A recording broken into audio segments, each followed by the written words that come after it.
Hola, muy buenas tardes a todos, ¿cómo están? Espero que estén muy bien, que hayan podido descansar el fin de semana. Recuerden que nuestra clase son los sábados, los domingos nosotros no tenemos el encuentro y como les había prometido el día sábado, les voy a compartir el recurso de la clase grabada. Sé que por Zoom se las comparten, es decir, pues por vía WhatsApp, pero que también les quiero compartir a ustedes esa playlist que está vinculada a la corporación de YouTube. Deme un momento, les comparto entonces, acá está.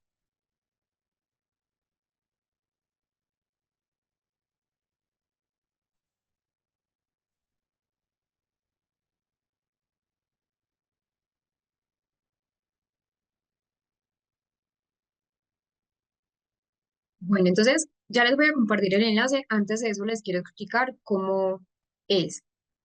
Acá ustedes se meten, ¿cierto? La corporación. Acá está la primera clase, que fue el día 24 del presente mes.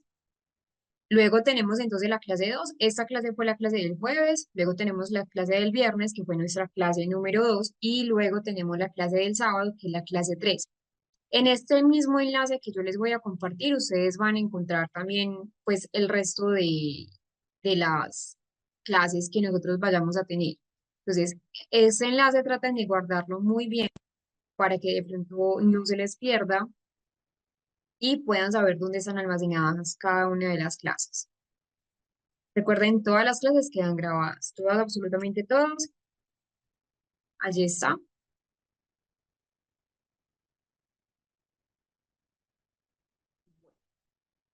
Ahora sí, vamos a continuar. El sábado, para las personas que de pronto no se pudieron conectar el sábado, porque sé que también los días sábados para muchos son pues jornadas laborales, el día sábado estábamos trabajando sobre lo que son las generaciones, la parte generacional. Y empezamos a hablar un poco sobre lo que era la primera generación, sobre cómo se daba la primera generación. Algo que empezábamos a hablar es de la desensibilización sistemática. Empezamos a profundizar con la desensibilización, vimos un caso, o creo que lo íbamos a ver, sí, íbamos a ver el caso de la desensibilización sistemática, que eso también pues había sido un compromiso que habíamos adquirido el día sábado para que ustedes entonces domingo o incluso pues hoy en las horas de la mañana pudieran repasar un poco sobre lo que es la desensibilización.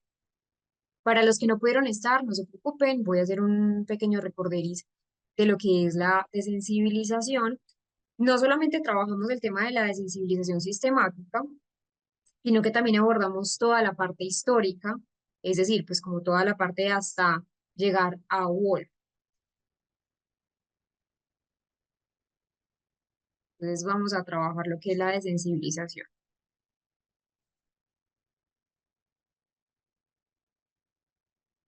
Creo que muchos tenían algunas dudas sobre la desensibilización sistemática. Hoy la idea es que se puedan resolver.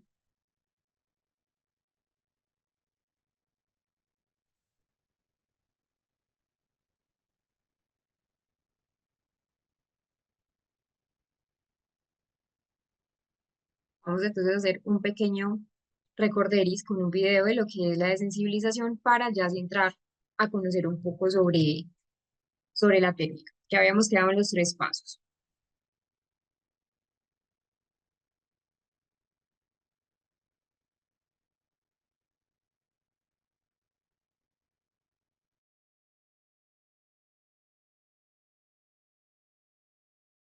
Recuerden entonces que siempre, siempre tenemos tres pasos para la desensibilización sistemática. Habíamos quedado entonces en que la desensibilización sistemática son técnicas recíprocas de inhibición y que de allí surge la desensibilización sistemática. Recuerden que es una aplicación de jerarquías, una aplicación entonces que se va a diagramar también con el paciente, esto no lo hace solamente el terapeuta, terapeuta paciente, diagrama en toda la situación fóbica. Ese es el primer paso, ahí fue donde nos quedábamos el día sábado. Esto fue parte de lo que vimos, que son técnicas recíprocas de inhibición, que concretamente es para el tratamiento de la ansiedad, también para, por ejemplo, un trastorno de estrés postraumático, siempre se debe hacer adecuaciones. Y algo que nos decía Wolf, o el principio que nos daba Wolf, era que era imposible tener un sentimiento de irritación, un sentimiento de estrés, un sentimiento de pronto de agresividad, una conducta agresiva, cuando al mismo tiempo teníamos conductas asertivas, que para Wolf una conducta asertiva era una conducta en relajación. Acá es donde tenemos los tres pasos. Siempre el primer paso es un entrenamiento en técnicas de relajación. Ya les voy a explicar más adelante en qué tipo de pacientes no se podría aplicar la desensibilización sistemática. ¿Por qué? Porque no todos los pacientes tienen esa capacidad para estar concentrados, para llevar un paso a paso, entonces no en todos los pacientes se va a llevar esta buena práctica de sensibilización sistemática, sino que la idea es tener otros métodos terapéuticos de respaldo. Entonces, el primer paso es un entrenamiento en técnicas de relajación, esa es la primera etapa para que nosotros le podamos enseñar esas técnicas de relajación al paciente. Ya posterior, cuando ya sepamos que el paciente realmente sí sabe, sí maneja, sí domina los pasos de la relajación, pasar a este segundo paso, que ya sería así crear una jerarquía de ansiedades. Nunca podemos antes eh, de esto, nunca podemos antes de que el paciente comprenda lo que son las jerarquías, pasar, por ejemplo, al paso número 3, técnica conductual, pero que también utiliza la parte más cognitiva, aunque es de la primera ola o la primera generación.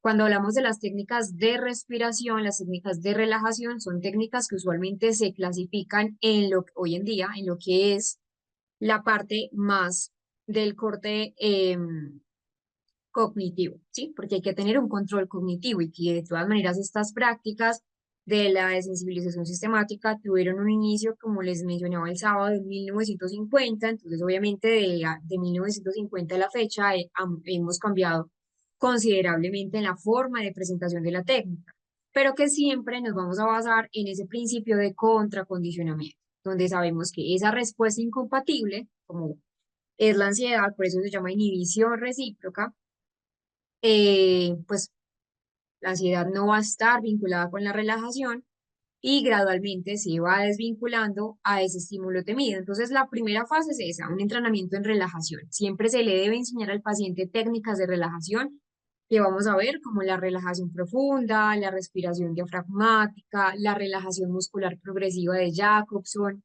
para que el paciente pueda controlar la ansiedad.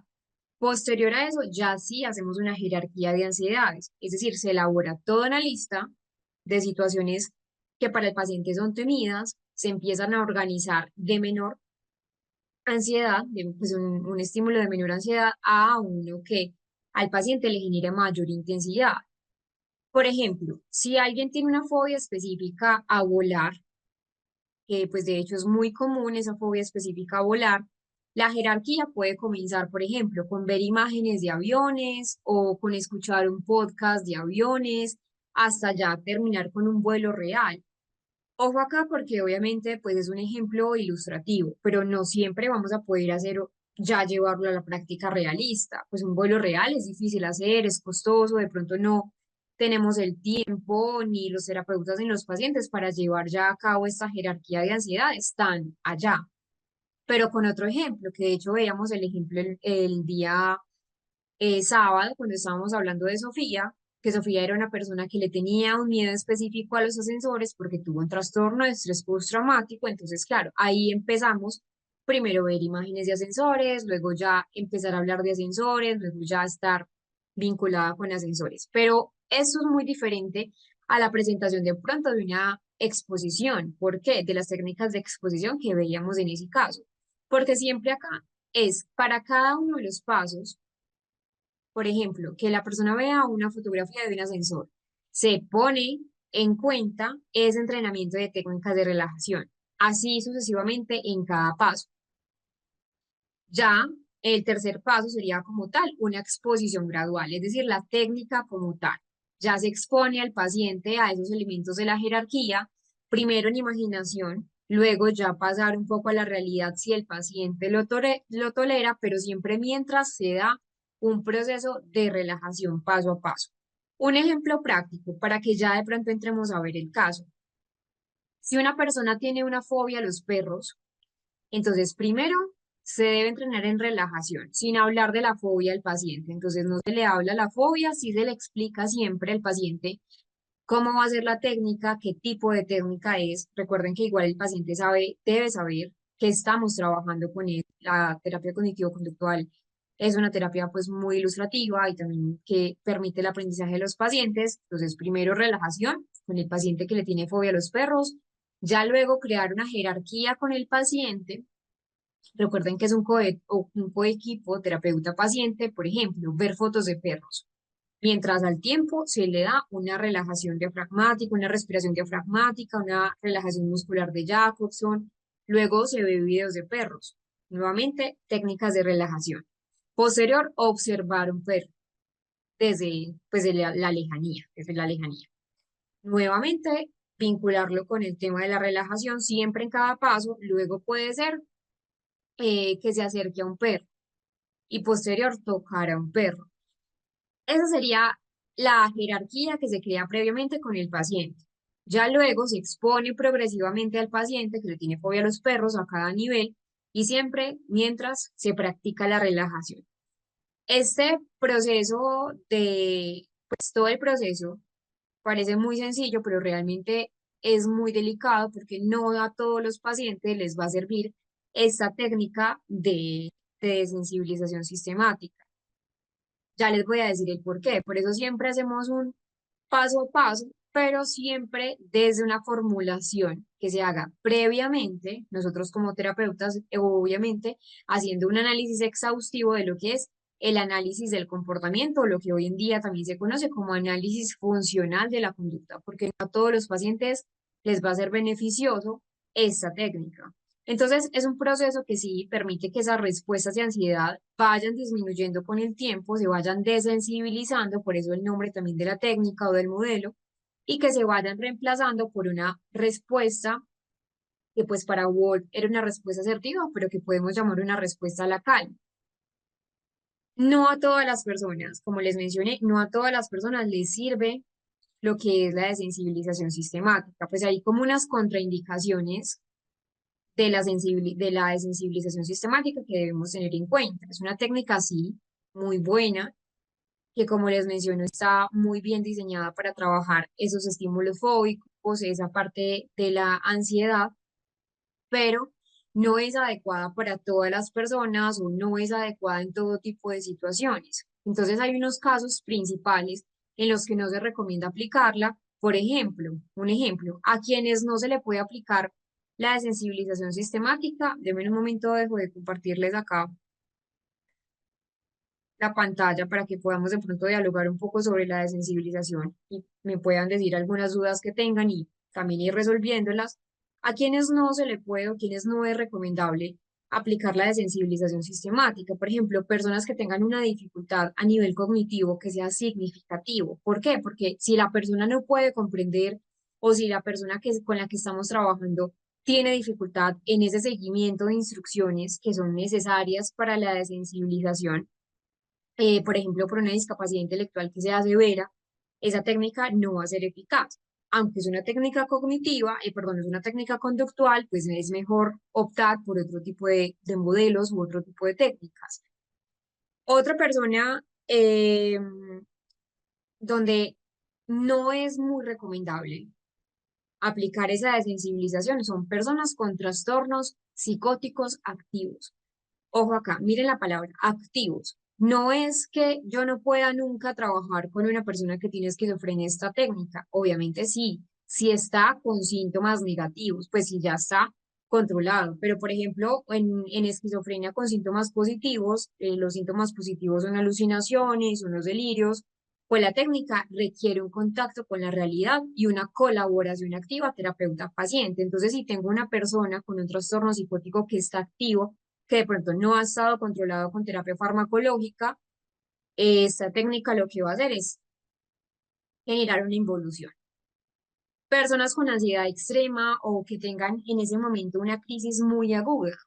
Si el nivel, por ejemplo, de ansiedad es tan alto que impide el aprendizaje de la relajación, que no tolera la exposición, pues primero se debe manejar esa crisis con otras estrategias antes de llevar a la persona a una desensibilización sistemática. O, por ejemplo, otro tipo de pacientes son personas que no pueden o no quieren aprender técnicas de relajación, porque ha pasado que los pacientes se les explica la técnica, se les menciona cómo va a ser el paso a paso, es algo sumamente importante, el paciente lo debe conocer y de hecho debe estar también en el consentimiento informado de aplicación de técnica. Pues hay personas que dicen, no, no quiero aprender técnicas de relajación o no me siento preparado para técnicas de relajación, entonces lo que se hace es cambiar de técnica. Porque al fin y al cabo, la desensibilización sistemática parte de que la persona, pues, logre un estado de relajación para contrarrestar la ansiedad. Y si no pueden o no quieren hacerlo, pues la técnica va a perder efectividad y pues no vamos a hacer un avance. En personas de pronto con trastorno de evitación, que son muy rígidos, si el paciente no está dispuesto de pronto a exponerse ni siquiera en imaginación, porque hay pacientes que tienen o que tienden a la evitación, eh, de esos estímulos temidos y que es muy difícil aplicar esas técnicas, pues no va a ser la técnica de primera lección. Se debe ir trabajando paso a paso con el paciente, el por qué no, el por qué lo evita, para ya luego, si se puede, ya llegar a una técnica de sensibilización sistemática a él. En casos, por ejemplo, en los que la ansiedad tiene una base médica no tratada, miren eso, ansiedad por base médica no tratada, pues por ejemplo, una ansiedad causada por el hipotiroidismo, o una ansiedad causada por esos efectos secundarios de un medicamento. ¿Qué pasa? En estos casos, primero, se debe trabajar la causa médica y, secundario, ya entrar en este proceso de la desensibilización sistemática.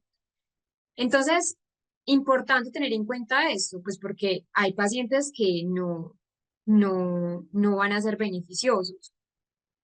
Por acá me están preguntando que si a pacientes, que si en un paciente con claustrofobia también se podría aplicar, como en el caso del ascensor, en el caso del ascensor que les expliqué.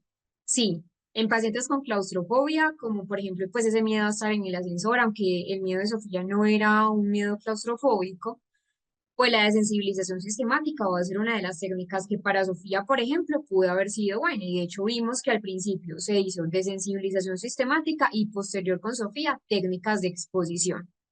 ¿Por qué sí se puede aplicar la técnica de desensibilización sistemática, ya Lourdes, que me estás preguntando en este momento? Pues en ese tema de la claustrofobia, porque la claustrofobia es una fobia específica y esa desensibilización sistemática fue diseñada, pues Wolf la diseñó precisamente para trabajar este tipo de diagnóstico, pues fobias específicas. Y funciona muy bien porque primero permite una exposición gradual a ese estímulo temido, entonces ascensores, espacios cerrados, se va a acompañar muy bien con esa respuesta que es incompatible con la ansiedad, que es la relajación. Recuerden que siempre igual la paciente debe tener en cuenta y que se reduce también a esa evitación y mejora, pues al fin y al cabo, el fin último de la terapia cognitivo-conductual es que el paciente tenga una funcionalidad. Entonces, importante tener en cuenta que si el paciente tiene ansiedad muy intensa o que si el paciente de pronto vemos que estamos ahí en la técnica, pero el paciente no tolera imaginar, ni siquiera tolera imaginar la situación, primero se puede usar técnicas complementarias, como por ejemplo una reestructuración cognitiva o una exposición interoceptiva, pero en general sí. Ya Lourdes, que me hace la pregunta, de hecho es muy buena pregunta. Si la desensibilización sistemática, en este caso, va a ser muy útil en la claustrofobia. Por acá me están haciendo una pregunta al chat interno. Sí, Romy, sí. Siempre se debe dar un consentimiento porque pues de todas maneras estamos trabajando con un factor ansioso, muy posiblemente al paciente se le desencadene pues una ansiedad paroxística, un ataque de pánico, entonces muy posiblemente también para nosotros cuidarnos en salud como terapeutas, pues que el paciente no vaya luego a contrademandar o demandar y diga, no, es que nunca me informaron cómo era la técnica, yo no quería estar en este momento, siento que fue mucho peor. Siempre se le debe informar al paciente. Sí, en problemas de déficit de atención podría funcionar, sí, hay que hacer ciertos ajustes, pero sí. Y también depende de la severidad.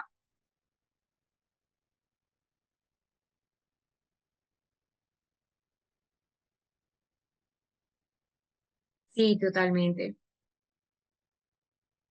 Bueno, Leti, cuando un paciente dice como, pues porque muchas veces piensan eso y eso de pronto pues también va a ser algo que vamos a trabajar en tercera generación con la parte del mindfulness, porque muchas personas todavía tienen de pronto como esa perspectiva de que el mindfulness de pronto no es una técnica válida o que no es una técnica basada en la parte científica. Ya sabemos que sí, que incluso el mindfulness tiene cambios a nivel cerebral, a nivel funcional y estructural. Pues primero es enseñarle al paciente con métodos. Por ejemplo, lo que una vez me pasó con una paciente, lo que hice fue, mira, respeto mucho tu posición, sé que de pronto tienes como un miedo o un temor de que sean pues como tonterías o que no te vaya a servir, te invito a leer esos artículos. La paciente leyó varios artículos, pues obviamente artículos científicos, artículos indexados, y luego se dio cuenta que realmente sí. Entonces ya cuando empezamos a hacer las técnicas, obviamente todavía tenía pues como un poco de recelo, pero cuando ya vio que realmente le hacían un bien, le funcionó bastante, ahí ya de pronto cambia la percepción. Pero por ejemplo, algo que te podría servir bastante es mostrarle pues como, o incluso que tú pues le ayudes a leer artículos para que pueda cambiar de pronto su percepción. Por acá me hacían una pregunta que creo que la salté, y es que me preguntaban que si para la ansiedad generalizada, eh, pues que no hay una ansiedad específica, acá se puede utilizar la desensibilización sistemática. Es muy buena pregunta. Pero en el caso del ATAC, pues, del trastorno de ansiedad generalizada, la desensibilización sistemática no suele ser la técnica de primera elección, y de hecho no debe ser la técnica de primera elección. ¿Por qué? Porque no hay un estímulo específico. Recuerden que desensibilización sistemática se creó para un estímulo delimitado, un estímulo preciso, puntual, que causa ansiedad, y en la, pues, ansiedad generalizada, en la TAC, no ocurre así. Entonces no se recomienda la desensibilización sistemática en la TAC. Primero, pues porque la ansiedad generalizada, es muy difusa, es muy constante, de hecho, y que no está ligada a un solo estímulo, como por ejemplo en Sofía el ascensor o en el paciente que les estaba mencionando ahora del miedo a volar, o el miedo a las alturas, o miedo al perro que les mencioné. Entonces no es algo específico, sino muy general. Entonces los temores de la ansiedad generalizada suelen ser múltiples, y aparte de múltiples suelen ser muy cambiantes. Entonces, la salud, el dinero, el trabajo, los amigos, bueno, todas las áreas, por lo que obviamente es muy difícil construir una jerarquía específica porque es difusa. Y pues que la técnica requiere una exposición que sea controlada a un estímulo muy concreto, pues lo que no aplica fácilmente en la ansiedad generalizada.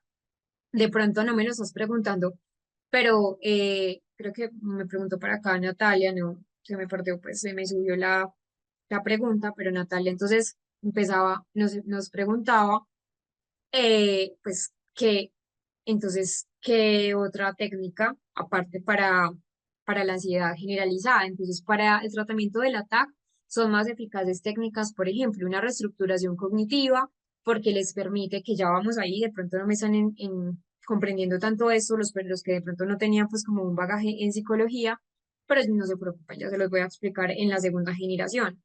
Entonces, para el ATAC, una reestructuración cognitiva, que le permitamos al paciente identificar, que el paciente cuestione, que el paciente también identifique esos pensamientos catastróficos o más bien esas distorsiones cognitivas, como no lo debería ver y no lo diría Albert Ellis, y un entrenamiento también en resolución de problemas, ayudar a manejar esas preocupaciones, que sean preocupaciones pues mucho más realistas, y que también podemos utilizar en la TAC, por ejemplo, técnicas de aceptación y el mindfulness. ¿Para qué? Para no engancharse con esa preocupación, técnicas de relajación en general, pero no específicamente en la desensibilización sistemática, por lo que pues les acabo de mencionar. Antes lo que vamos a hacer es como volver más difusa el componente ansioso. Antes entonces de ver el caso que vamos a ver, bueno, y que también hay unos desafíos que les mostré, y es que hay muchos pacientes que son resistentes y que hay un incremento pues de la ansiedad durante la exposición que es más que obvio.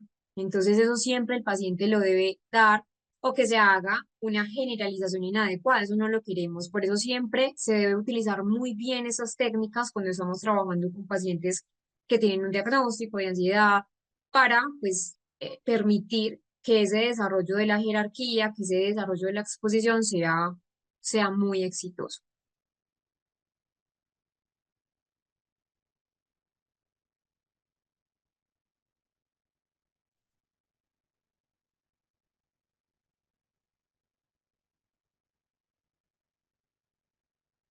Bueno, por acá le estaban preguntando, profe, ¿se puede usar la sensibilización sistemática en el bullying? No sé si me lo estás preguntando, Alexis, como si el paciente tuviera como un miedo específico, pero eso depende, ¿cierto? No es una técnica principal o no es la técnica pues de elección para abordar el bullying, pero sí podría utilizarse en ciertos casos de pronto específicos si el bullying de pronto ya ha generado como miedos fóbicos muy concretos. ¿Cuándo, Alexis, podría ser útil? Eh, por ejemplo, si ya el paciente tiene, pues el paciente tiene miedo de entrar a la escuela, un miedo específico de entrar a la escuela, si tiene miedo, por ejemplo, ya específico a hablar en público, pues o hablar en el grupo de clase, o que el paciente de pronto ya, pues se desarrolló un miedo fóbico, un miedo específico a enfrentarse, por ejemplo, a compañeros o que ya le tenga miedo específico a las autoridades o miedo a usar de pronto redes sociales después de, pues, de si hubo ciberacoso o no. Entonces, en estos casos, la desensibilización sistemática sí puede ayudar a disminuir la ansiedad asociada a los estímulos, pues, fóbicos, ¿cierto? Pero cuando no es adecuado. Por ejemplo, cuando el problema principal es el daño emocional complejo, que pues sabemos que deja el bullying, que hay autoestima baja, que puede haber depresión, que obviamente pues hay un trauma relacional, que hay aislamiento social, pero miren que no estoy hablando de algo específico. Ya si, por ejemplo, si me estás hablando de un caso puntual de algún paciente que tú hayas tenido, eh, pues la idea es que identifiques si hay una fobia específica como las que te mencioné, ¿cierto? Pues puede ser una fobia a hablar en público específica que se desarrolló post el bullying.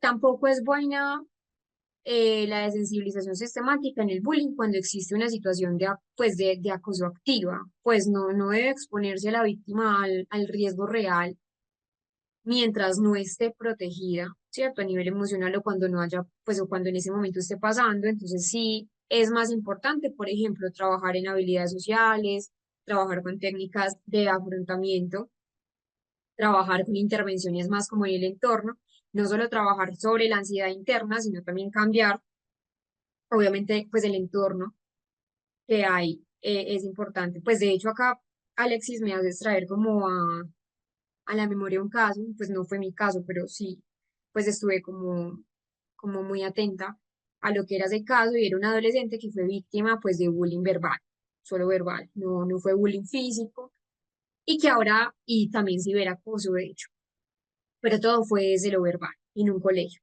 Entonces ya el paciente empezó a sentir, era un adolescente, entonces empezó a sentir pánico al entrar a su colegio, ya no quería entrar al colegio porque siempre lo amedrentaban y le decían, mira, si tú entras, entonces pues te vamos a golpear, pero nunca hubo golpes, solo fue pues una amenaza de tipo verbal.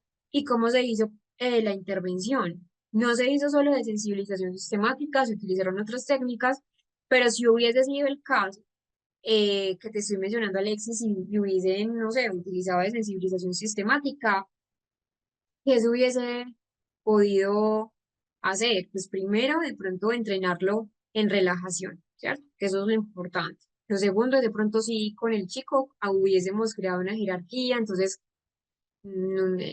primero pensar en el colegio, luego ver fotos del colegio, luego caminar por fuera del colegio, entrar acompañado, entrar solo, así sucesivamente, y luego ya exponerlo gradualmente mientras se mantiene relajado, pero pues en paralelo al paciente que te estoy diciendo y que de hecho así se hizo pues un trabajo con autoestima, un trabajo en habilidades sociales, un grupo de apoyo, un apoyo también emocional, pues porque el caso del bullying no es solamente un factor de uno, sino que también hay factores vinculantes, que en este caso pues obviamente son los compañeros que estaban allí, pues que de hecho sí fue un bullying pues como importante.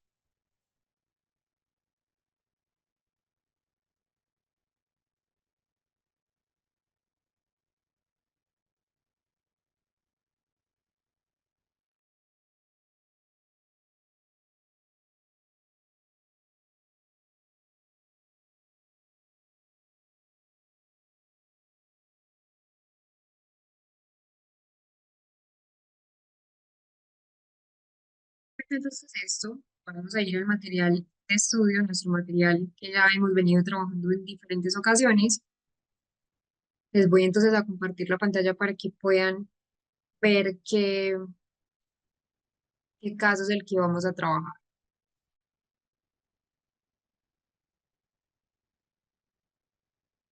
Entonces buscan de sensibilización y es este. Entonces tenemos varios casos. Esa es la solución y este es pues el caso que vamos a trabajar. La idea es que ustedes traten no de ver la respuesta, sino ya posterior que lo hayamos colocado entonces en práctica. Entonces lo voy a abrir y tenemos estas preguntas.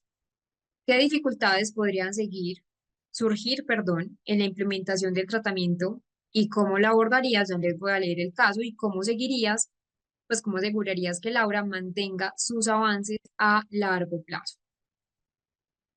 Entonces, ese es el caso que vamos a trabajar el día de hoy. Recuerden que igual ahí está también la, la respuesta, pero que la idea es que primero lo hagamos nosotros para poner en práctica y ahora podamos ver cuáles son las respuestas del caso. Entonces, ese es un caso clínico de sensibilización sistemática de una paciente de 26 años que le vamos a llamar Laura. Saben que no es el nombre real.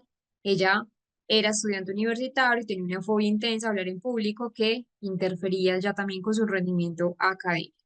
Fobia específica fue el diagnóstico. ¿Y cuál es la historia del problema de Laura?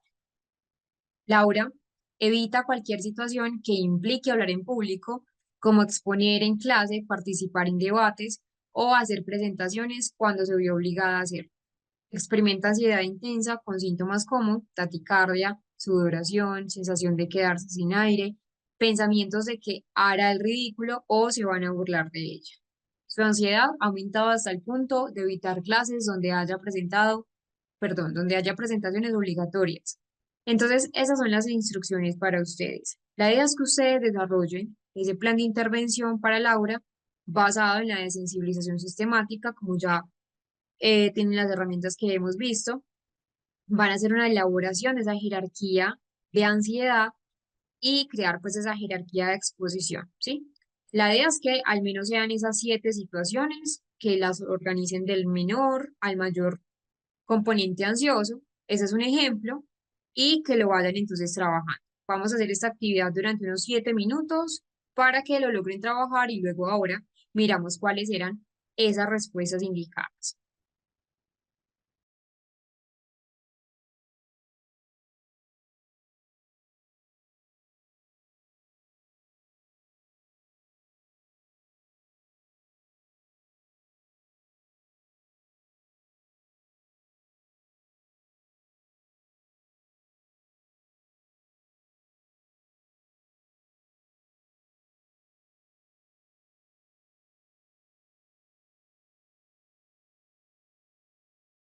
Creo que ya pasaron los 7 minutos. Vamos entonces por acá estaba viendo pues también algunas respuestas que muchos hicieron sobre cómo se puede abordar el caso de Laura. Recuerden que estábamos haciendo un trabajo individual para saber cómo abordar el caso de sensibilización sistemática de una paciente que tenía una fobia específica a hablar en público. Que de hecho también pues es una pregunta que me hacían ahora, ¿Qué pasaba si, por ejemplo, algún estudiante o pues algún adolescente tenía, por ejemplo, una fobia específica secundaria a bullying? Este es pues realmente un caso que de hecho se desencadenó de esa situación. Por acá voy a abrir la solución.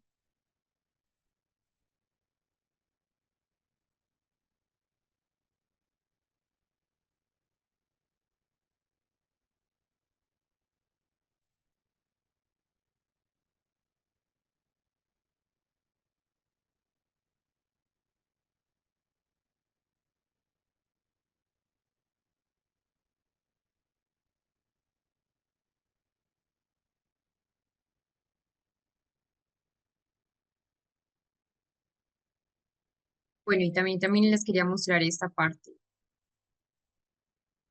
Ese es un ejercicio de sensibilización sistemática que ustedes también tienen ahí en el material.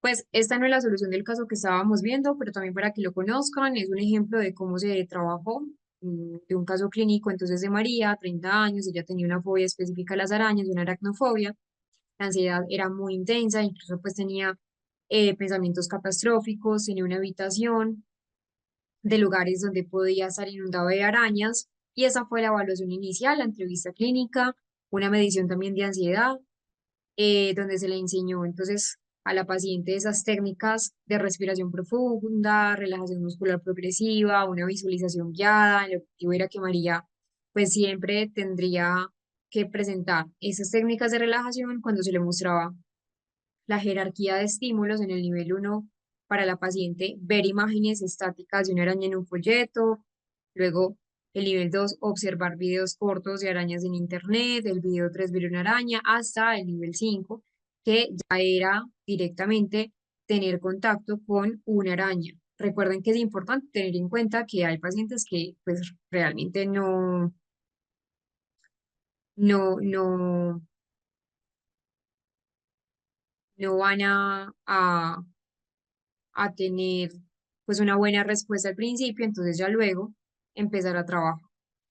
Por acá tengo, entonces miren la solución.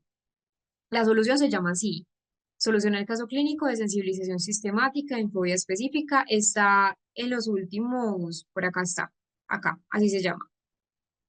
Es esta, no es esta de acá. Solución al caso clínico de sensibilización sistemática en una fobia específica, es este de acá, lo abren y vemos la solución. Entonces, por ejemplo, teníamos una jerarquía al menos de 7 pasos, que en cada nivel se va a trabajar la desensibilización con la paciente. Entonces, ¿qué teníamos? Por ejemplo, acá. Primero es pensar en hablar en público, ¿cierto? Poner a Laura a empezar a hablar en público, que me describa cómo es la situación, cómo entonces se siente en esa situación, vinculándolo en ese momento, así como veíamos en el video, que Laura tenga una relajación, por ejemplo, en relajación profunda. Entonces, pensar en hablar en público, leer en voz alta, acá se hizo la jerarquía, ya luego acá el entrenamiento en técnicas de relajación, respiración diafragmática, se le explica bien, relajación muscular progresiva. La idea es que no sea la primera vez que le enseñamos las técnicas ya meter o vincular al paciente con la desensibilización. No, la idea es que el paciente practique también en su casa, que sea pues sesiones también acordes a un entrenamiento, y ya luego sí, esa aplicación de la exposición gradual.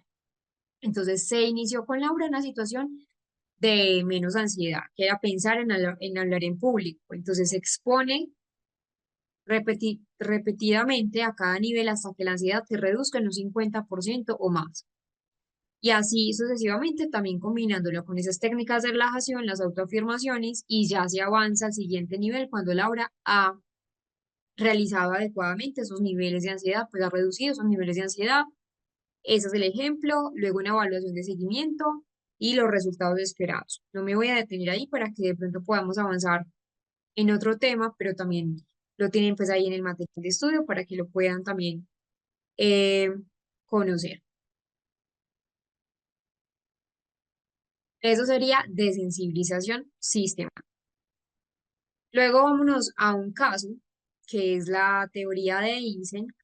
Antes de eso, entonces vamos a terminar de ver el video que estábamos trabajando de la desensibilización para saber el desenlace. Igual ustedes van a tener allí también el, el video en el material de estudio.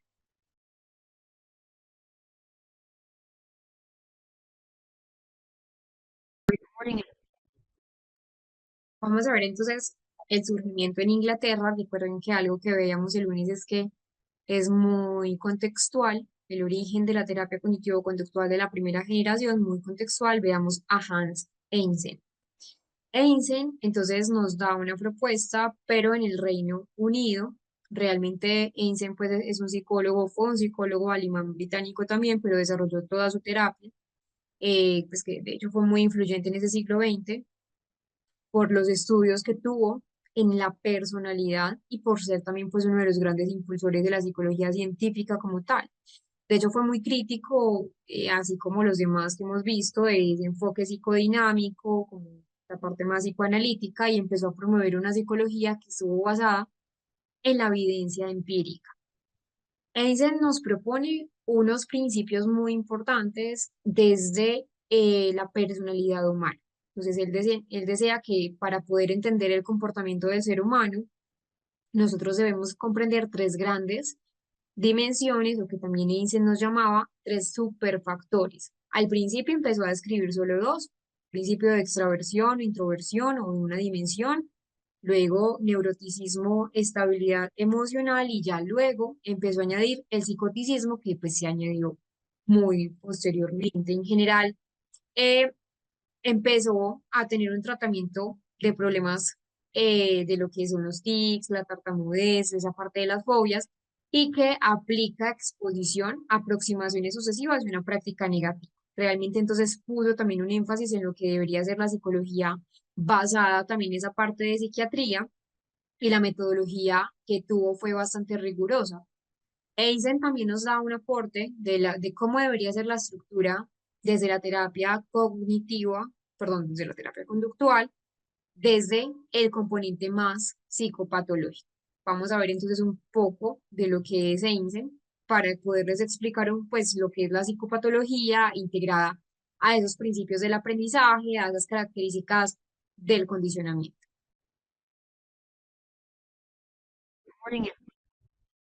Einstein entonces nos propone pues esa parte de lo que pues si realmente se dio cuenta que como ciencia lo que era la personalidad o más bien como ciencia lo que era la psicología debía tener esa parte también vinculante con la psiquiatría, entonces así fue como Einstein pues se mantuvo muy interesado en tener ese enfoque psiquiátrico, ese enfoque de lo que es la personalidad y que puedan cooperar entre la psicología y la psiquiatría. Entonces empezó a desarrollar todo ese modelo de lo que era el modelo de personalidad psicótico extravertido y neuroticismo, el modelo PEN, donde pues desarrolladamente fue muy famoso porque hay factores biológicos para cada uno de ellos y empieza a destacar también lo que era el papel de la personalidad. Él sostenía algo importante, pues Einstein sostenía algo y era que pues la personalidad o que se pueden contrastar, perdón, de manera empírica la personalidad, las diferencias psicológicas y que incluso pueden ser determinantes a nivel hereditario. Nos propone entonces los superfactores, pero también nos da un resultado jerárquico de lo que son los niveles de la personalidad. Einstein nos decía entonces que lo que les mencionaba ahora, el primer superfactor, que eran los extrovertidos e introvertidos. Los extrovertidos son sociables o para él eran activos, buscaban una estimulación externa, pero los introvertidos para Einstein eran más reservados, más tranquilos, más sosegados y que preferían un ambiente que fuera menos estimulante en vez, pues, o comparándolo con esos extravertidos. En el otro superfactor que teníamos el neuroticismo y la estabilidad emocional, que miren que son pues dos opuestos, donde dicen, nos decía, bueno, la persona con alto neuroticismo tiende a experimentar altos niveles de ansiedad, cambios de humor, mucho estrés con facilidad, pero las personas emocionalmente estables son más calmadas, más sosegadas y que están pues más resistentes al factor de estrés. También menciona lo que es el psicoticismo, ¿cierto? Que como les mencioné ahora, se añadió posterior, donde él se refería a rasgos como agresividad, como a la frialdad emocional, a los pensamientos que de pronto no son convencionales. Einstein de verdad creía que estos rasgos tenían una base biológica que podían también medirse de forma objetiva. Entonces, realmente Einstein da un buen método científico. Él define, como les menciono, la psicología como ciencia objetiva, ciencia desde la observación, pero también desde la observación no solo conductual, sino también desde el componente de la personalidad y el aprendizaje, pues propone esos que los rasgos de la personalidad van a influir en cómo las personas aprenden, cómo las personas responden a ese condicionamiento del que ya hemos hablado, lo cual es clave en la terapia conductual. Pues, por ejemplo, los extrovertidos, según Einstein, pueden responder mejor a ciertos refuerzos que los introvertidos. Por eso, con Einstein, algo infaltable que nos da es tener en cuenta el factor de la personalidad referente al factor de, de la modificación de conducta.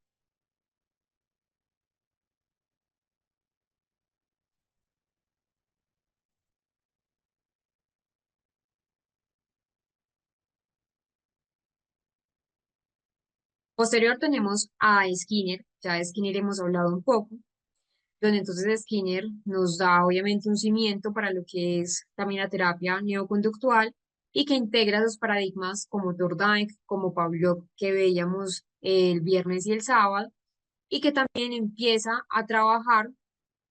Skinner realmente, pues el único interés de la psicología, él mencionaba que la conducta debía ser solo en función del ambiente, entonces dirigía su interés a ese estudio de la conducta operante con esos reforzadores, ya da una mayor relevancia a lo que sucede antes de la conducta. Y con Skinner pasa algo muy importante y es que, bueno, ya sabemos que la figura es una de las figuras claves de la primera generación y que el aporte se centra en ese condicionamiento operante, en ese modelo de aprendizaje donde la conducta debe modificarse, pero es en según o según esas consecuencias que son los refuerzos, que son los castigos y que para Skinner, que veíamos el sábado pues con el experimento de la caja de Skinner, la conducta humana podía ser explicada sin necesidad de recurrir a procesos mentales internos, como los pensamientos, como las emociones, como las sensaciones, y que el objetivo terapéutico de Skinner solamente, desde esta primera corte, era la conducta observable. Sí nos da unas técnicas como el castigo, como la exposición, como los reforzadores positivos y negativos, como el moldeamiento, que es diferente al modelamiento, ya lo vamos a ver, y la economía de fichas. Entonces, en terapia conductual, como tal, Skinner pues no se preocupa tanto por los pensamientos o las creencias del paciente, sino más bien en solo identificar y solo cambiar esos comportamientos que no suelen ser tan adaptativos para, para el paciente.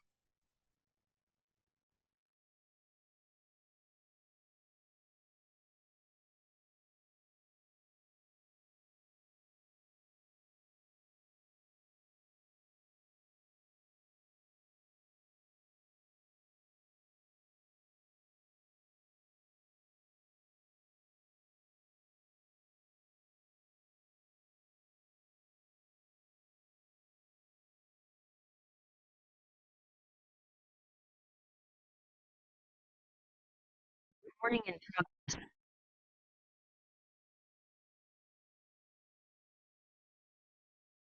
Recuerden que del caso clínico de Skinner, del condicionamiento operante, ya revisábamos este caso, no lo vamos a volver a trabajar, pues porque ya fue el sábado, pero para las personas que quizás no estuvieron el día sábado, es este, donde estábamos trabajando a Juan, lo que era el caso clínico de la procrastinación.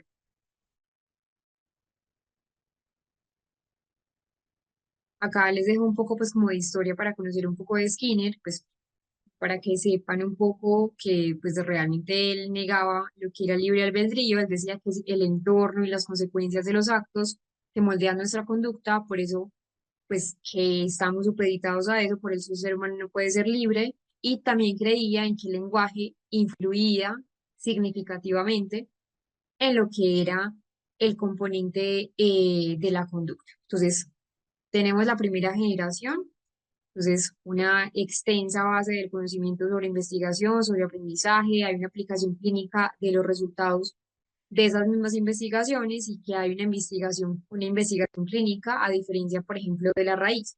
tenemos entonces un surgimiento de la terapia cognitivo-conductual, 3 generaciones, vamos en la primera, en Sudáfrica, en Inglaterra y en Estados Unidos. Todas han tenido cambios importantes, pero que de pronto esa primera generación es muy ortodoxa. ¿Por qué les digo que es muy ortodoxa? Todavía hoy en día existen terapeutas cognitivos, perdón, terapeutas sí, cognitivo-conductuales, pero que están muy desde la línea solamente del componente de primera ola o la primera generación. Pero hoy en día se sabe que no solamente somos conducta, también somos pensamiento, también somos emoción. Entonces, de pronto ser tan radicales con ese pensamiento de Skinner, recuerden que Skinner era un neoconductista donde no tenía un, un consenso de lo que eran los pensamientos y las emociones vinculantes a la personalidad o, por ejemplo, al comportamiento del ser humano. Entonces es importante tener en cuenta que sí, obviamente, hoy en día también se utiliza y que de hecho se deben utilizar esas técnicas basadas en la parte operante, pero que también, pues como técnicas de exposición, la desensibilización sistemática que estábamos trabajando, que son muy desde el condicionamiento, pero que no todo es condicionamiento. Realmente, cuando se hace en la práctica clínica con un paciente solo y exclusivamente desde el componente del área conductual y dejamos por fuera el área emocional y dejamos por fuera el área cognitiva, el paciente tiende a volver a recaer, porque hay que quitar esa conducta desactiva desde raíz, pero también atacando esos pensamientos que van a estar vinculantes con la conducta. Para que no nos quede corto el tema, vamos a salir un descanso un poco antes y vamos a entrar un poco antes para que podamos posterior trabajar la segunda generación, que esa segunda generación surge a partir del desarrollo de las terapias de primera generación y que pues la idea es que en esta segunda generación se lograron cambios importantes en la conducta de los seres humanos, pero también desde la respuesta de tipo cognitivo, desde los elementos que surgen en esa segunda generación, como son los pensamientos, como son las ideas y como son la parte de las emociones. Entonces vamos a ir al descanso y vamos a luego retomar con la segunda generación para que sea más claro de comprender.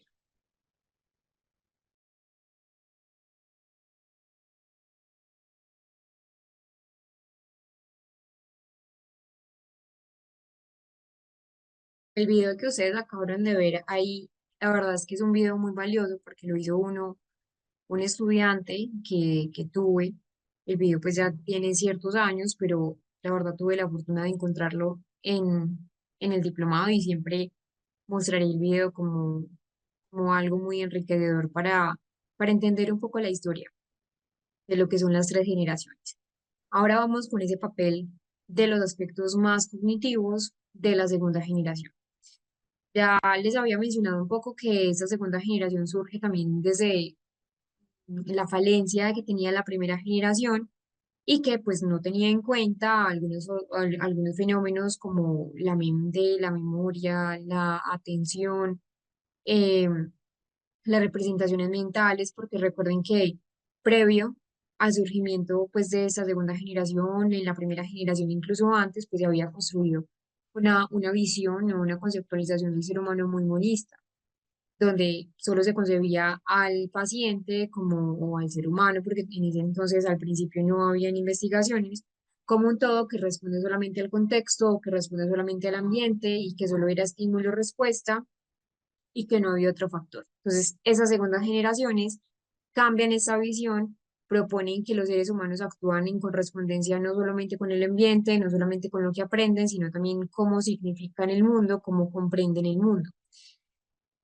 Las segundas generaciones, este grupo de terapias todavía tiene en cuenta esa parte de lo que son los comportamientos. De hecho, acá todavía hablamos de reforzamiento y moldeamiento, pero que se introducen una nueva variable, pues como va a ser, por ejemplo, la parte de los pensamientos, la parte de las emociones. Vamos a ver un ejemplo para que ustedes puedan tener mejor comprensión de cómo es el modelo de la segunda generación. Entonces, vamos a ver este ejemplo. Supongamos que Juan es un estudiante que tiene dificultades para hablar en público, que por esa razón su desempeño académico está empeorando. Imaginen que cuando Juan pasa al frente del curso a desarrollar un tema en particular, comienza a pensar alguna de las cosas como se van a burlar de mí, voy a hacerlo mal, me están mirando y me estoy poniendo rojo, y que Juan, cuando nota esos pensamientos, lo pone mucho más nervioso. Entonces lo que hace Juan es sentir, perdón, es decir, que se siente enfermo y que se quiere retirar del lugar. Esto alivia de forma momentánea su malestar. Recordemos lo que habíamos hablado de la teoría de Mower, de esa teoría bifásica, teoría bifactorial, de cómo nosotros pues tenemos también eh, esa perpetuación del malestar. Entonces, esto le genera un alivio momentáneo, pero a largo plazo lo que está haciendo es interferir con ese buen desempeño académico.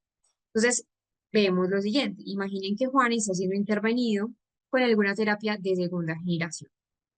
De esta manera, pues ustedes como profesionales, la idea es que deben identificar cuáles son los pensamientos que están causando que al fin y al cabo Juan pues, tenga esos comportamientos. Entonces, ¿cuáles son los pensamientos? Los que ya habíamos analizado. Se van a burlar de mí, voy a hacerlo mal, me están mirando y me estoy poniendo rojo. Esos son los pensamientos automáticos que tiene Juan. Entonces, la idea es modificar esos pensamientos para modificar también la conducta y que tenga unas formas alternativas de manejar esa situación. Entonces, ¿qué deben hacer ustedes como psicólogos desde la segunda generación? Es debatir esos pensamientos de Juan, preguntándole a través del método socrático cómo sabes con certeza que se están burlando de ti, qué pasaría si pensaras que no se están burlando de ti, sino que tus compañeros se ríen porque están comentando pues alguna otra cosa aislada, alguna otra situación que les parece cómica, pero que no tiene que ver contigo. Y la siguiente pregunta es, ¿qué pasaría si pensaras que tus compañeros te están mirando porque realmente les interesa lo que tú estás comentando, lo que tú estás exponiendo? Entonces, fíjense que en ese ejemplo, el terapeuta intenta debatir, el terapeuta intenta formular preguntas que al fin y al cabo estén orientadas a que el paciente cambie su forma de ver, que cambie su forma en cómo está interpretando la situación en particular y que esto se puede realizar con diferentes técnicas a nivel no solamente conductual, sino más a nivel cognitivo. Entonces, por ejemplo, los autorregistros cognitivos que los vamos a ver, el descubrimiento guiado, el cuestionamiento socrático. Entonces, en este orden de ideas, pues, ¿cuál podría ser de pronto un resultado positivo en la terapia que permita, pues, también afirmar que esas estrategias aplicadas en Juan están teniendo éxito? Entonces, que Juan, en vez de pronto de pensar que se van a burlar de él, que lo está haciendo mal, piense que los demás compañeros pueden estar riéndose de situaciones que les parecen pues realmente cómicas, pero que no es de él. Entonces la idea es que el consultante, la idea es que el paciente reemplace el contenido de los pensamientos.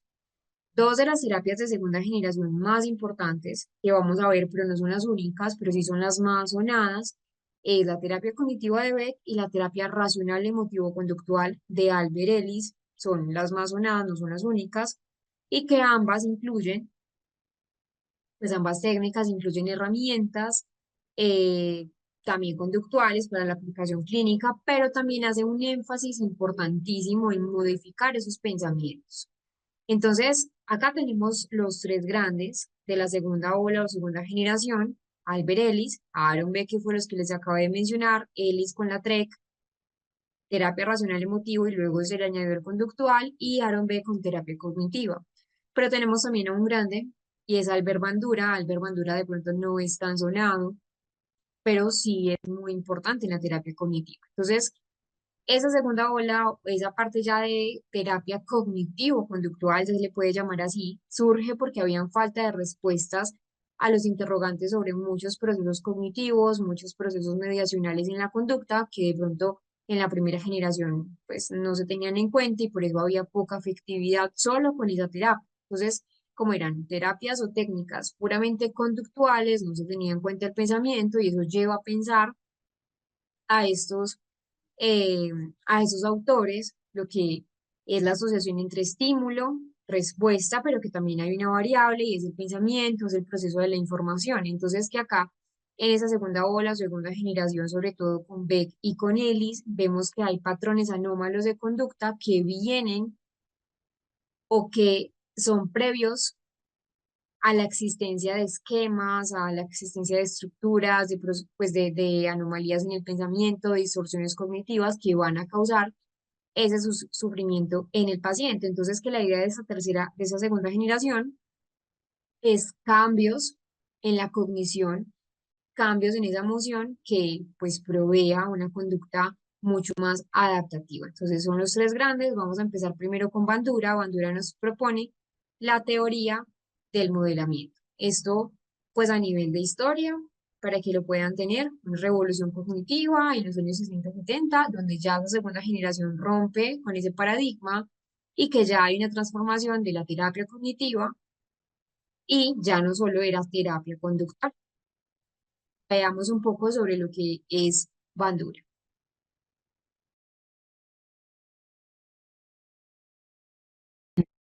Tenemos a Bandura con la teoría de el aprendizaje social o por sus siglas que es TAS, teoría aprendizaje social. Esa es la teoría, ¿sí? Es como tal el método, pero la técnica que él generó o que creó fue el modelamiento, que es diferente al moldeamiento. Entonces él mencionaba que nosotros aprendemos a través de la observación.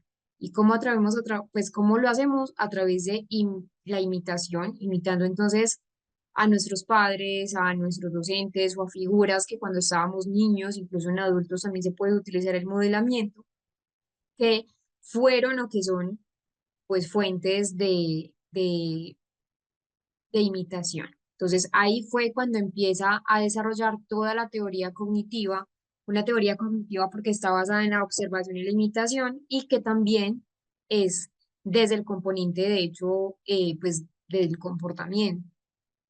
Él empieza a desarrollar lo que es el condicionamiento vicario.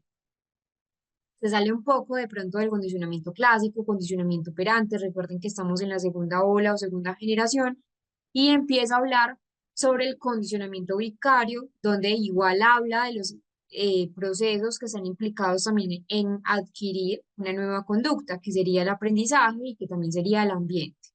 Entonces empieza a hablar sobre un nuevo paradigma, ese aprendizaje más social, imitación, observación, pero que también depende de los modelos que nosotros vamos teniendo de pequeños, el condicionamiento vicario, y que el aprendizaje se da por un procesamiento de la información de tipo social. Bandura, entonces, ha sido muy reconocido principalmente desde ese desarrollo de la teoría de aprendizaje social, no solamente en el término cognitivo-conductual, sino también en psicología social, porque él tenía una premisa importante o plantea que las personas aprendemos observando que las personas imitamos a los demás, que nuestros comportamientos también son aprendidos desde lo que observamos desde pequeños, y es un enfoque que destaca varios aspectos que son clave. Lo primero es que el aprendizaje y el refuerzo siempre van a estar, pero para Bandura también era importantísimo el ambiente y el factor cognitivo. ¿Qué decía del ambiente? Bandura nos decía que el ambiente nos condiciona, el ambiente también nos hace o nos moldea y que resulta imposible, por ejemplo, imaginar a un jugador de fútbol aprendiendo por sí solo y que es una técnica que se va a refinar a través de la observación. Esta teoría del aprendizaje social, si lo analizamos a fondo, también se parece mucho a una teoría que hizo Vygotsky sobre lo que es la teoría observacional con lo que es la zona de desarrollo próximo o la zona de desarrollo proximal. Nosotros entonces tenemos ciertas habilidades, venimos al mundo con ciertas cualidades, con ciertos talentos, si se puede llamar así, pero es solamente con un tutor o es solamente con una persona experta, como lo llamaba Vygotsky, que podemos refinar nuestras habilidades. Entonces, lo mismo nos propone Bandura. Puede ser una persona, un niño que sea muy bueno en fútbol, que de pronto tenga destrezas innatas, pero que solamente observando a su entrenador, observando a otro niño que sea mejor que él, va a tener pues un mejor refinamiento de su técnica. Bandura también nos habla de lo que es la presión social y que en ocasiones son los demás, son los otros quienes fijan nuestros objetivos de aprendizaje. Pero Bandura también menciona lo que es el componente cognitivo. Él dice que el que aprende no es un sujeto pasivo, como en el condicionamiento clásico, sino que ya hay una inclusión en esa formación donde ya hay motivación, hay deseos, está también la capacidad de motivarse para seguir al otro y algo importante en Bandura, y es que para que podamos adquirir una conducta, podamos tener un aprendizaje social, es indispensable que esa persona que estemos observando sea una persona influyente que nos llame la atención seguir. Nadie sigue a alguien que no le llama la atención. Entonces, hay unos elementos para trabajar ese modelamiento o ese aprendizaje social, que ya como tal sería la técnica que nos propone Bandura. Entonces, vamos a empezar primero por la observación, ¿cierto? Siempre antes debemos observar al modelo. El modelo debe ser alguien que pues nos llame la atención, que sea alguien obviamente que tenga ciertas cualidades que queramos. Entonces, según Bandura, gran parte del aprendizaje se da al observar modelos, padres, maestros, compañeros, personajes, por ejemplo, del medio social. Eso también nos pasa hoy en día como adultos. Hay personas que de pronto para nosotros pueden ser referentes y así son nuestros modelos. Aprendemos al observador, del observador.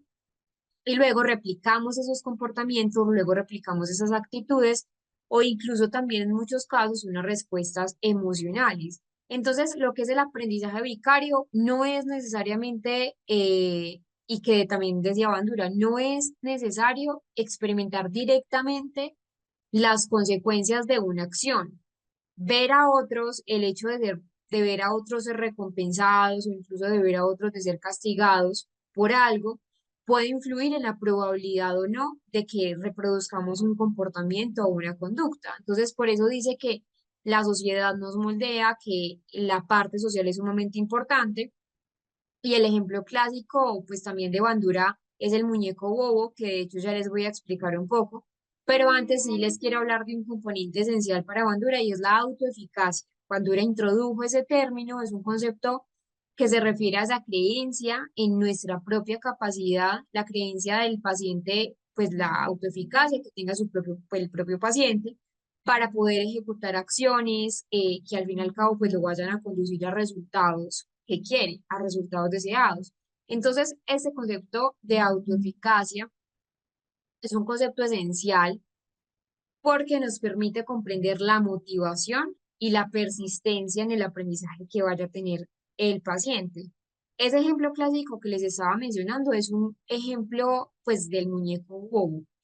De hecho, fue todo un estudio que empezó a demostrar que los niños que observaban a un adulto comportarse de una manera agresiva hacia una muñeca, pues hacia un muñeco bobo, que así le llamaron, tendían a imitar esa conducta, lo que empezó a evidenciar cómo la observación directa puede moldear el comportamiento, incluso sin una experiencia directa, solamente viendo eh, pues la recompensa o el castigo de los demás. En resumen, esa perspectiva de lo que nos propone Bandura es un cambio de la forma en que se entendía el proceso de aprendizaje hasta ese momento y que ya Bandura integra procesos cognitivos, procesos o esa variable social que no se tenía en cuenta y es el, pues y resalta también la importancia del entorno y los modelos o las personas que están acompañándonos día a día para moldear ese desarrollo humano. En general, esa técnica del moldeamiento es la siguiente. Tenemos estas cuatro variables. La primera, más importante, es la motivación. La motivación va a transversalizar toda la técnica del modelado y no a todo el mundo le va a servir esta técnica. Es un componente pues central en todo lo que es el modelo del aprendizaje social y que se basa en una idea como tal, ese modelamiento, perdón, en que las personas aprendemos observando, en que las personas aprendemos imitando el comportamiento de modelos y que tenemos primero la atención, ¿cierto?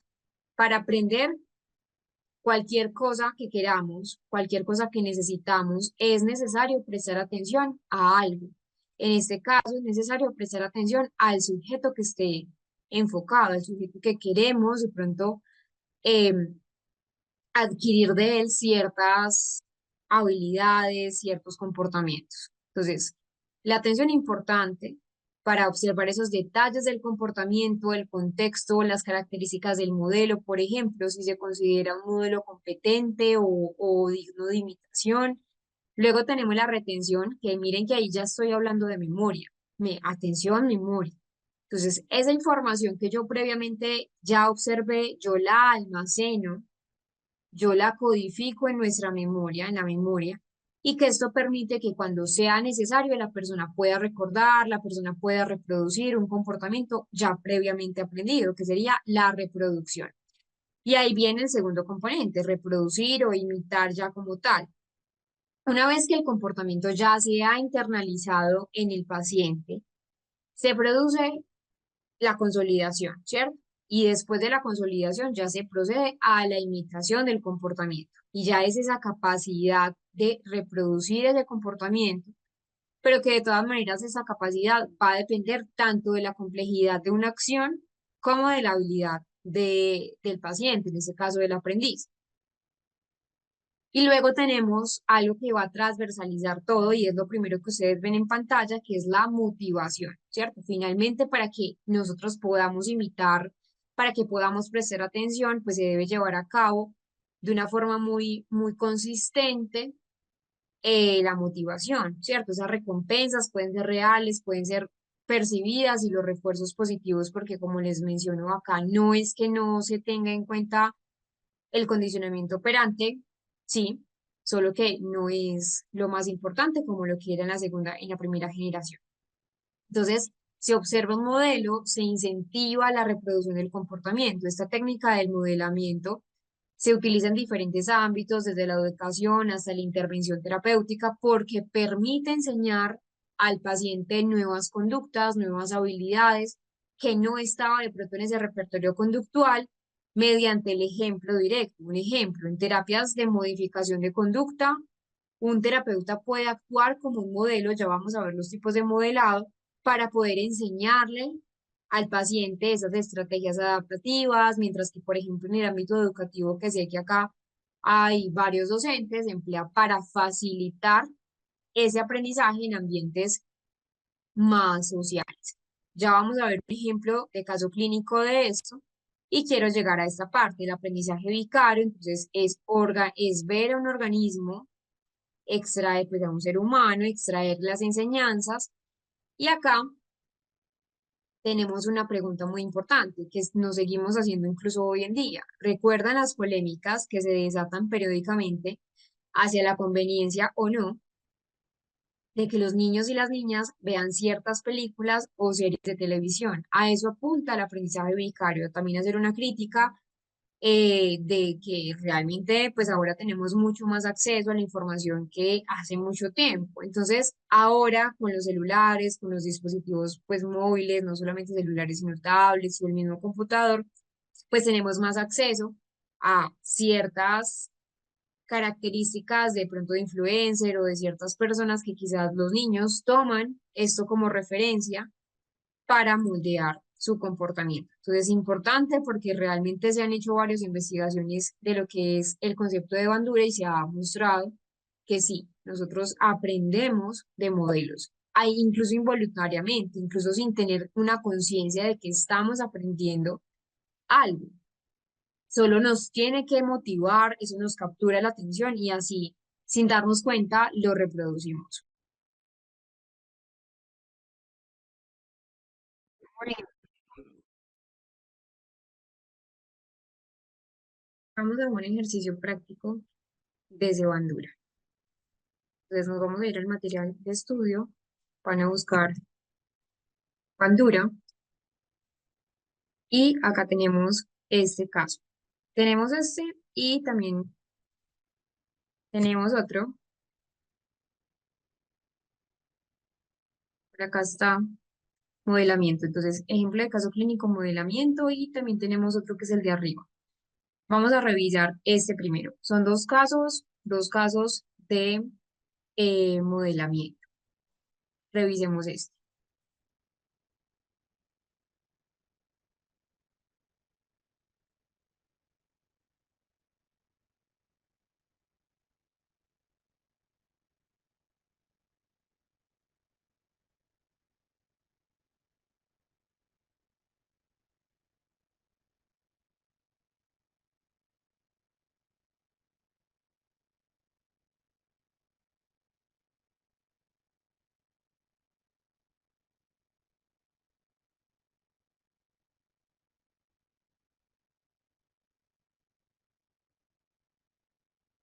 No sé por qué no me carga. Debe ser porque es algo pesado. Voy a intentar descargar.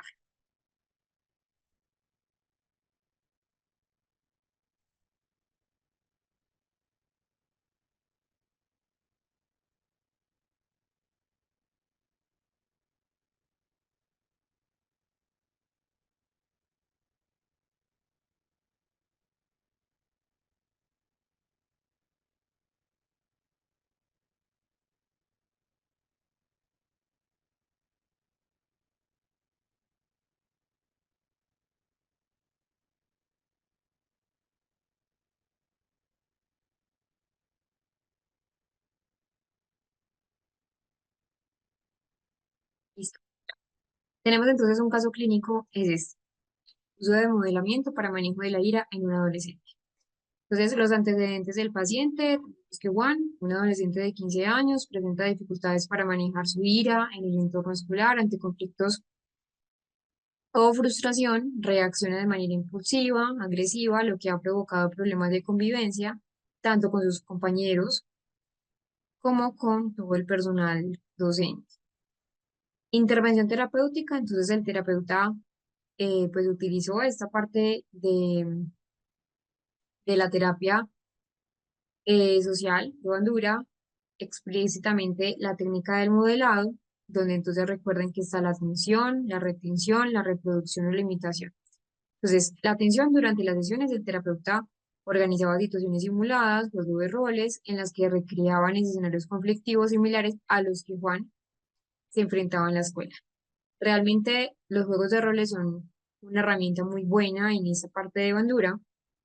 Acá el terapeuta entonces actúa como modelo, demuestra una respuesta calmada, demuestra una respuesta controlada ante la frustración y enfatiza sobre esos detalles como el tono de voz, la postura, la expresión facial que Juan debe utilizar, retención. Entonces, después de la demostración que hace el terapeuta, se explica verbalmente todas las estrategias que se deben utilizar. Entonces, se refuerzan los aspectos clave de la conducta modelada, se utilizan recursos visuales. Ya luego la idea es que Juan tuviera una imitación o ya pusiera en práctica esto. Y la motivación. Entonces, para incentivar la adopción de una nueva conducta, el terapeuta utiliza los refuerzos positivos cada que Juan demostraba una conducta que se quería incrementar. Son los resultados, pero quiero entonces mostrarles el otro caso. Ese es de Juan.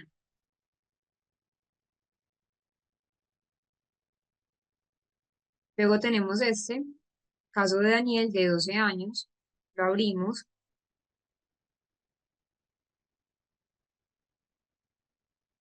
Tenemos a Daniel. Entonces, Daniel, 12 años, motivo de consulta, dificultades para participar en clase, temor a equivocarse frente a sus compañeros. ¿Quién lo remitió? El orientador escolar. De hecho, pues se hizo un trabajo mancomunado entre orientación escolar, es decir, el colegio y la parte clínica. ¿Y cuál era el contexto? Un ambiente familiar muy funcional, un rendimiento académico dentro de lo esperado, pero que se evidenciaban algunas conductas de evitación social en el entorno escolar. ¿Cuál fue la formulación del caso desde la teoría? Daniel presenta conductas de evitación ante situaciones que requieren exposición verbal en el aula. Evita participar, evita responder preguntas en voz alta, evita exponer ideas frente a sus compañeros y manifestando ansiedad anticipatoria ante la posibilidad de equivocarse. Entonces, desde el marco de la teoría de Bandura, el comportamiento de Daniel se puede explicar en diferentes mecanismos. Un aprendizaje vicario, entonces, ha observado cómo otros compañeros han sido corregidos, ridiculizados o han demostrado incomodidad al equivocarse. Pues de hecho, él también hay algo importante que añadir y es que estudiaba en un colegio pues de muy alta carga académica, alta demanda académica, muy exigente, entonces pues, sí era un ambiente difícil, pero que ya se había internalizado. Ya él siempre pensaba que cuando participaba siempre iba a tener una consecuencia negativa, un regaño, un llamado de atención. Hablamos de la la autoeficacia que se debe percibir. Entonces Daniel cree que no es competente para responder correctamente y esto va a disminuir su motivación para poderlo intentar. Y tenemos también el refuerzo negativo, donde está la evitación, pues de la participación que reducía la ansiedad. La idea es que puedan revisar todo el caso. De hecho, la estrategia terapéutica pues fue esa técnica del modelamiento en tres fases. La primera fase que se hizo con Juan fue una fase inicial, que fue el modelamiento en vivo. Ya luego con Juan, perdón, con Daniel, sigo con Juan, el niño anterior, el modelamiento participativo, que fue una fase pues intermedia, ya la fase avanzada, que ya era una práctica guiada en un contexto real, que realmente sí tuvimos varios resultados importantes en Daniel. Entonces van a revisar el caso, mañana hablaremos un poco más sobre lo que es la teoría del aprendizaje social y también en qué tipos de pacientes, así como lo hicimos con la desensibilización sistemática, en qué tipos de pacientes no es recomendable trabajar desde esta técnica de bandura, desde el modelamiento. Vamos entonces a dejar acá. Recuerden que todas las clases quedan grabadas. Al principio de la clase yo les compartí el enlace donde lo pueden ver en YouTube. Igual no hay problema si no lo tienen. Buscan en SIL, buscan la corporación, le dan en playlist y buscan esta cohorte de terapia cognitivo-conductual con énfasis en métodos y técnicas de intervención para que puedan volver a repasar todas las clases si en algún momento tienen dudas. Mañana entonces nos veremos nuevamente con una nueva clase. Espero que descansen muy bien y hasta luego.